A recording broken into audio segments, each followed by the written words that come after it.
ప్రయాణం అంతట్లో మీరే మాకు తోడుగా ఉంది ప్రభా. శక్తిని బలము దయచేసి ప్రభా. ఈ నామానికి మహిమ ఘనత ప్రభావాలు పొందుకోమని యేసు క్రీస్తు నామములో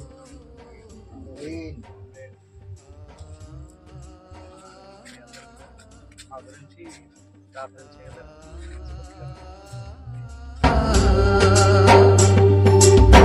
పంపుము దేవా పనివారలను పంటను కోయుటకు, నేను పంటను కోయుటకు. పంపుము దేవా పనివారలను పంటను కోయుటకు, నేడు పంటను కోయుటకు. కొంతమందియే శ్రమపడుచుండగా చింతయలేని క్రైస్తవులందరిన్ పంపుము దేవా పనివారలను పంటను కోయుటకు, నేడు పంటను కోయుటకు.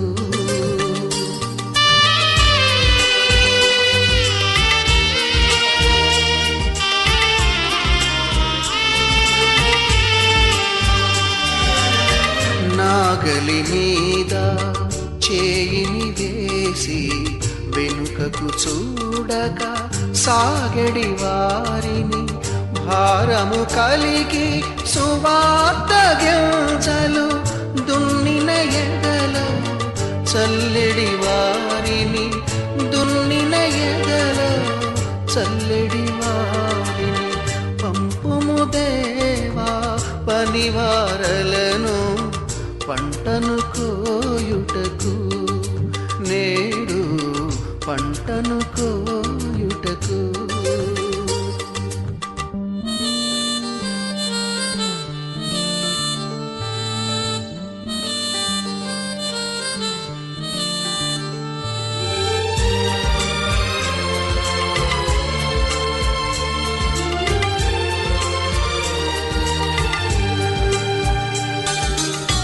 తెల్లబారిన పొలములు చూచి తెల్లవారక ముందే లేచి, ఉల్లము దేవుని ఆత్మతో నిండగా ఉల్లాసముతో కూర్చెడి వారిని, ఉల్లాసముతో కూర్చెడి వారిని పంపుము దేవా పనివారలను పంటను కోయుటకు. యేసుక్రీస్తు నామంలో మీ అందరికీ హృదయపూర్వక వందనాలు తెలియజేస్తున్నాను. దేవుని మహాకృపను బట్టి ఈరోజు పరిచర్య నిమిత్తము భద్రాచలం ప్రాంతం నుండి 30-40 కిలోమీటర్లు ప్రయాణం చేసి కర్మేరు పర్వతం అనబడే ఒక ప్రాంతానికి రావడానికి దేవుడు తన మహాకృప చూపించారు. చుట్టంతా కొండల మధ్య ఇక్కడున్న ప్రజలు నివసిస్తున్నారు. ఏదైనప్పటికీ వీరికి కావలసిన అవసరాలు ఎంతో కొంత తీర్చాలని ఒక మంచి ఉద్దేశంతో సహకరించిన దైవజనుడు భీమయ్య గారు, రవి అన్నతో వారితో పాటు అందరితో కలిసి నాతో పాటు సోదరు ఇమానియలు, ఉపాధ్య, రామచంద్రన్న మరియు చరణన్న అందరం కలిసి ఇక్కడున్న ప్రజలకు బట్టలు పంచిపెట్టడానికి దేవుడు అద్భుతమైన సహాయం చేశాడు. ఈ ప్రాంతానికి రావడం జరిగింది. అంతేకాకుండా హైదరాబాద్లో ఉన్న కొంతమంది ఆత్మీయులు, విశ్వాసులు వారి దగ్గర ఉన్న పాత బట్టలను వారు మాకు ఇవ్వడం ద్వారా మేము సంచులంతా తీసుకొని ఈ ప్రాంతానికి రావడం జరిగింది. దయచేసి మా అందరి కొరకు ప్రార్థన చేయవలసిందిగా మనవి చేస్తూ ఉన్నాను. దేవుని వాక్యం చెప్తుంది, సర్వలోకానికి వెళ్ళి సర్వ సృష్టికి సువార్తను ప్రకటించండి అని. ఆ సువార్త నిమిత్తమే కొండలైనా అది ఎంత దూరమైనా సరే మనం వెళ్ళవలసిన బాధ్యత ప్రభు మన మీద పెట్టాడు. కాబట్టి ఈరోజు ఈ ప్రాంతానికి రావడం జరిగింది. కాబట్టి మీలో ఎవరైనా ఇంకా పరిచర్య చేయాలి అని ఆశపడుతున్నట్లయితే ప్రభు దగ్గర ప్రార్థన చేసి ప్రభు మిమ్మల్ని ఎక్కడికి పంపిస్తే అక్కడికి వెళ్ళి దేవుని సువార్తను ప్రకటించే ప్రయత్నం చేయండి. అదే సమయంలో ఒకవేళ సహకరించాల్సి ఉంటే తప్పకుండా సహకరించండి. ఇంత అద్భుతమైన పరిచర్య చేయడానికి దేవుడు ఎంతో సహాయం చేశాడు. క్రీస్తు ప్రేమను చూపించడానికి ఈ పల్లెటూరు అనగా కొండల్లో ఉంటున్న ప్రజలకు కొంత చక్కని బట్టలు ఇవ్వడానికి దేవుడు సహాయం చేశాడు. మా అందరి కొరకు ప్రత్యేకంగా ప్రార్థన చేయవలసిందిగా మనవి చూస్తున్నాను. ఒకసారి చూడండి, చుట్టూ ఏ విధంగా కొండ ఉంది, కొండలు ఉన్నాయి చుట్టంతా కూడా. అదే సమయంలో వారు నివసిస్తున్న గృహాలు కూడా మీరు చూడవచ్చు. వీరికి ఎలక్ట్రిసిటీ ప్రభుత్వం సోలార్ ద్వారా అందించడం జరుగుతుంది. చుట్టంతా కొండలు, ఈ కొండల మధ్యలో ఈ ప్రజలు నివసిస్తూ ఉన్నారు. భగవాన్పురం నుండి ఈ పర్వతం మీదకి రావడానికి మినిమం 1 గంట సేపు ప్రయాణం జరిగింది. కానీ ఇంకా ఇక్కడున్న ప్రజలు నివసిస్తుంది చూడండి. నాతో పాటు సహోదరులు కూడా ఇక్కడ సేవ చేస్తున్నవారు, పరిచర్య చేస్తున్నవారు వచ్చి చక్కగా పాల్పంచుకుంటున్నారు. మీరు చూస్తున్నారు. పాపం అందరూ కూడా అలసిపోయారు. ఏదైనప్పటికీ క్రీస్తు ప్రేమను క్రియల్లో చూపించడానికి దేవుడు అద్భుతంగా సహోదరులను వాడుకుంటున్నాడు. వీరందరి కోసం ప్రత్యేకంగా ప్రార్థన చేయాలని మనవి చేస్తూ ఉన్నాను. Thank you so much. ప్రభు చిత్తం అయితే మరలా కలుస్తాను. God bless you.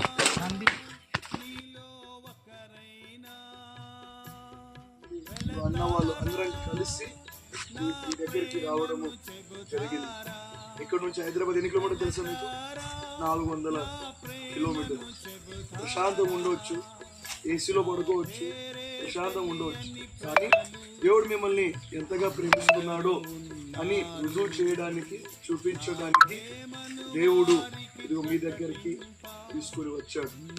కాబట్టి ఇంకా మీరు దేవుని నమ్మకుండా ఉన్నట్లయితే దయచేసి యేసుక్రీస్తును నమ్మండి, మందిరానికి వెళ్ళండి, మనస్ఫూర్తిగా ప్రార్థన చేయండి. మట్టితో చేయబడింది కాబట్టి మట్టిలో వేసేస్తారు మనల్ని. కానీ ఆత్మ దేవుని దగ్గర నుండి వచ్చింది. ఎక్కడి నుంచి వచ్చింది? దేవుని దగ్గర నుంచి వచ్చింది మన ఆత్మ. ఈ భూమిని మనం విడిచిపెడతాం, మనల్ని సమాధి చేసేస్తారు. కొంతమంది చుట్టూ ఉన్న వారు తెలిసిన వారు ఏడుస్తారు, కన్నీళ్లు కారుస్తారు. కానీ ఆత్మ ఉంది చూసారా? ఈ ఆత్మ ఎవరైతే ఈ భూమి మీదకి పంపించారో ఈ ఆత్మ మరలా ఆయన దగ్గరికే వెళ్ళాలి.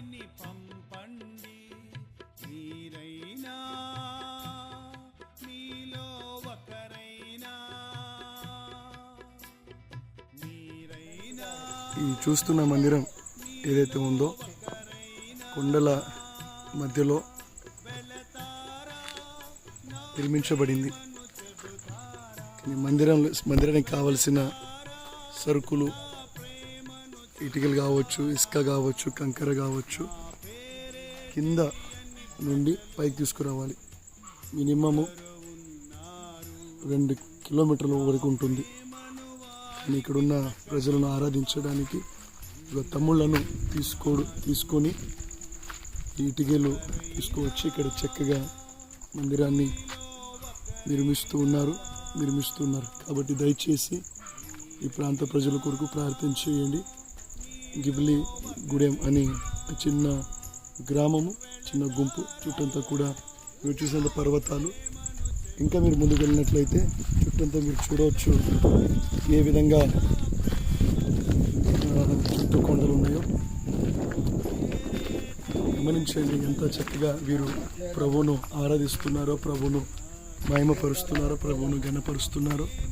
చుట్టంతా ఈ విధంగా కొండ ప్రాంతం ఉంది. ఈ సమయంలో మనమేమో కనిపిస్తున్న కొండ అవతలికి వెళ్ళబోతున్నాం. అక్కడున్న కొండలో ఉన్న ప్రజలకు బట్టలు పంచిపెట్టడానికి, క్రీస్తు ప్రేమను చూపించడానికి నిజంగా చాలా ఆశ్చర్యకరంగా ఉంది. వీరు ఎంతగా దేవుణ్ణి ప్రేమిస్తున్నారో, దేవుణ్ణి ఎంతగా వారు దేవుని దగ్గరగా ఉన్నారని తెలుస్తుంది. చూడండి చక్కని మందిరం. వీరు 2 కిలోమీటర్ల కింద నుంచి పై దాకా ఇడిగేలు అన్ని మెటీరియల్ అంతా మోసుకొని వచ్చి చక్కగా మందిరాన్ని నిర్మించుకుంటున్నారు. చూస్తున్నారు కదా, కొండల అవతలకి వెళ్ళబోతున్నా. కాబట్టి మీరు కూడా రండి, నాతో పాటు కలిసి కొండల అవతలకి వెళ్దాం.